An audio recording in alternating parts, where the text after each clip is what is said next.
Transparency at a standstill for some in Utah as a new law goes into effect, abolishing the State Records Committee. KSL investigator Daniela Rivera joined us live right now to explain how long Utahns trying to get public records here might have to wait now for their appeals to actually be considered, right? Well, that's right. The State Records Committee, which hears appeals from citizens when the government is withholding records, had its final meeting back in April. Now, the backlog of appeals keeps growing, but as of now, there's not a system in place to consider them.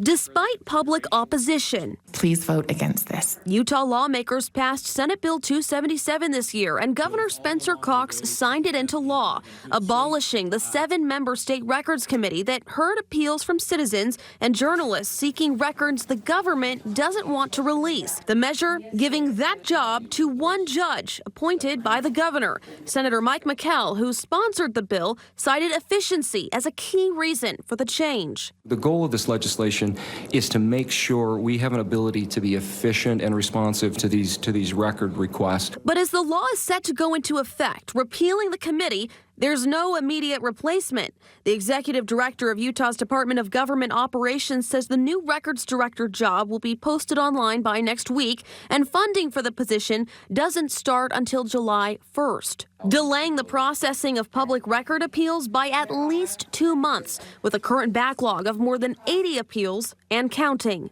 In a statement, attorney Todd Sheeran, who served on the State Records Committee, wrote, "I believe an oversight in SB 277 was the lack of a transition period. Without one, the appeals queue is likely to grow, placing an immediate and significant workload on the new director once hired.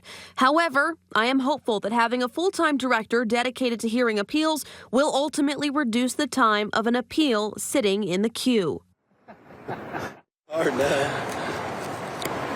Interview with Senator McKell for this report. He did not choose to participate. We're told the process for submitting appeals could change, but for now it remains the same, and this law goes into effect on May 7th. Mike and Debbie. Yeah, we'll see what happens. All right, Daniela Rivera live for us tonight. Daniela, thank you.